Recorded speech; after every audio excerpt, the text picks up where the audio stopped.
After building these mallets in last week's project, I needed to cut these internal wedges with a 5-degree angle and then drill some holes in to add some lead counterweights. And I initially started doing this holding them by hand on the drill press, but that was sketchy as hell. So then I figured I should make it a little jig. So I quickly made a really quick rough jig, a couple of scraps attached to a piece of ply, and use that to line up the wedge and then drill the way. That made me think, I'm going to use the drill press a ton more on pretty much every project, so I should go ahead and build a real jig. And that's left me with this one. So this is a Micro Jig jig using Micro Jig Hardware, and I'll assemble it for you so you can see it, but it's super simple and super utilitarian. So follow along.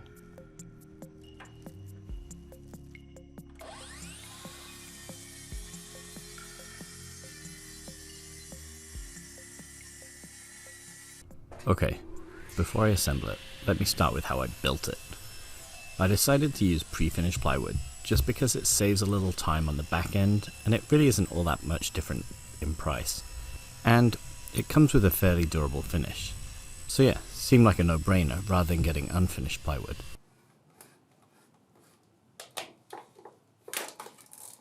I went with the Micro Jig dovetail style hardware. This is me opening up the entirely wrong stuff. Well, not wrong stuff, but these are short and it turns out that I needed much longer. So I ended up having to go back and order the 2-inch long. They also come with slightly more user-friendly handles for the top, but they all work on this dovetail track that you create by using this specific router bit, which is also by Micro Jig.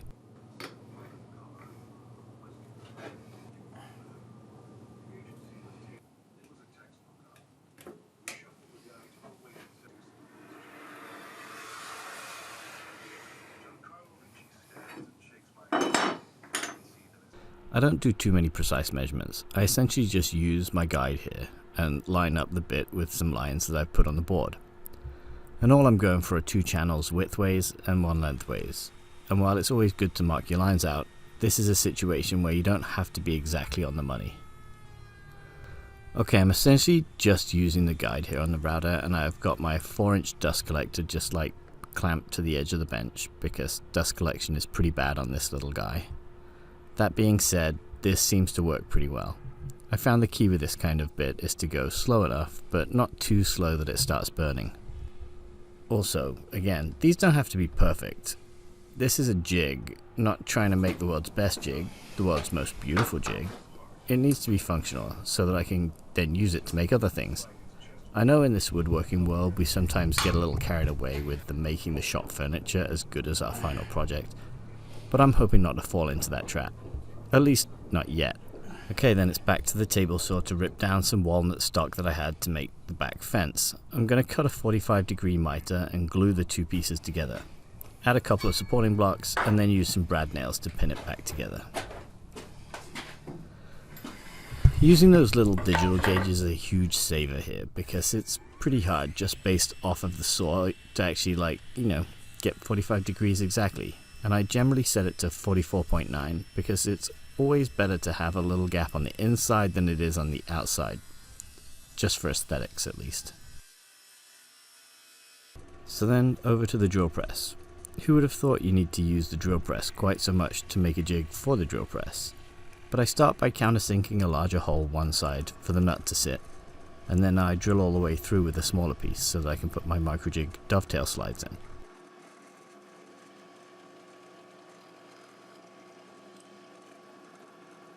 Then, using some painter's tape, this is just a pretty easy technique for gluing miters.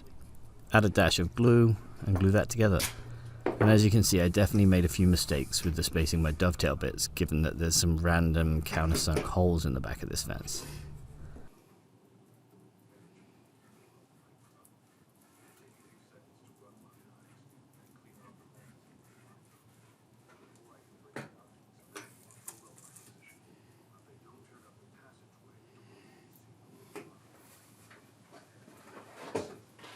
using a bit of clamping pressure just to hold it while I go grab the brad nailer, then adding some 1-inch brads just to give it a little reinforcement and hold it there while the glue sets permanently.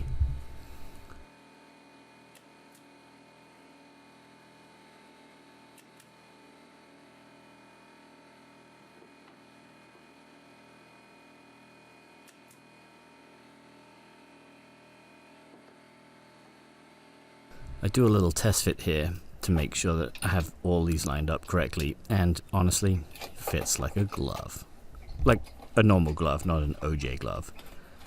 And this is where I realized that I really wanted longer dovetail pieces, because these being super short and the little locking nut on the top being so small and fiddly, it just sucks. Especially when you've got like chubby little sausage fingers like I do. I think I say the word like way too much. Yeah, this thing looks great. So far so good. But in order for it to be a little bit more functional, I'm going to have to add a few extra pieces to this. So I want some movable clamps, and I saw a cool little design that had like a piece of dowel stuck to the end of just another small piece of wood. And I think I may have seen a friend of mine, Lionel, do this. So anyway, I wanted to do the same thing, so I clamped a couple of scraps of walnut that are roughly the right length that I want to use. And then I drilled a 1/2-inch hole down the middle of both of them. So when I take them apart out of the clamps, I'm going to have a 1/2 inch that I can put a 1/2-inch dowel in on either side. You'll see what I mean. So add a bit of glue, grab some white oak dowel that I had left over, and I'm just going to clamp it till it fits in there snugly. And it's such a tight fit with the glue, I'm pretty happy that it doesn't need to be left in clamps overnight.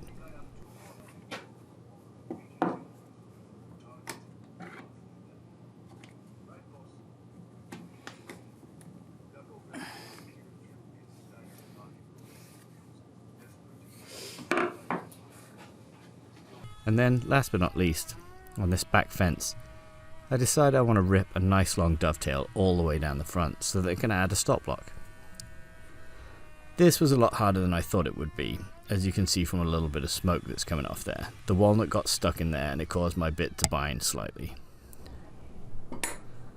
The next thing to do is figure out how to attach it to my drill press. The drill press table is a solid piece of cast iron, so I'm going to need to put some kind of clamp underneath. I grabbed these little clamps at my local hardware store that I think will work perfectly. This means I can quite easily take it on and off.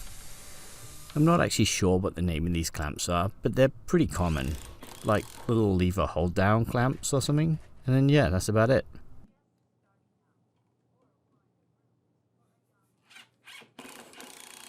And onto building it. Well, onto assembling it. As you can see, a couple of little Micro Jig clamps, a bunch of Micro Jig hardware that I should have brought longer. This is 1 inch. It actually is a little under an inch, and I've ordered 2-inch because these are just too short for the purposes. I'll show you in a second.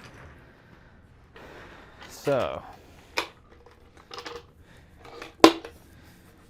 basically, first thing that goes on the back here is our fence.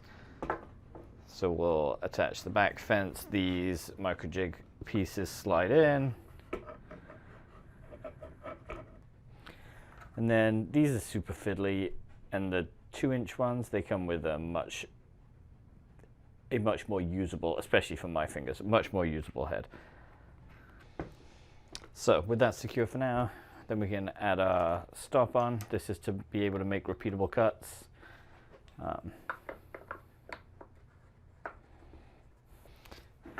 And then these guys can slide in to clamp hardware down. I have made these. These are going to be awesome. Currently, these are just too short, as you can see. But I can demonstrate how this works with a T-slot. Obviously, I'm not going to use a T-slot because the slots are really intended for dovetails. But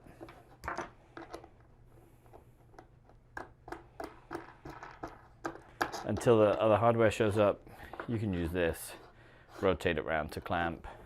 This piece here is also removable so that, you know, when the drill goes through whatever you're drilling, you don't have to completely redo the jig. The jig's not ruined. This is essentially a discardable piece.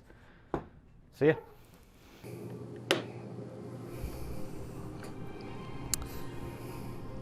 I think the term I was looking for there is sacrificial piece. Note to oneself, it's really hard to think of the right thing to say when there's a camera in your face. Anyway, just thought I'd show you some footage of me using it. Using the jig on a scrap piece of wood that I had laying around.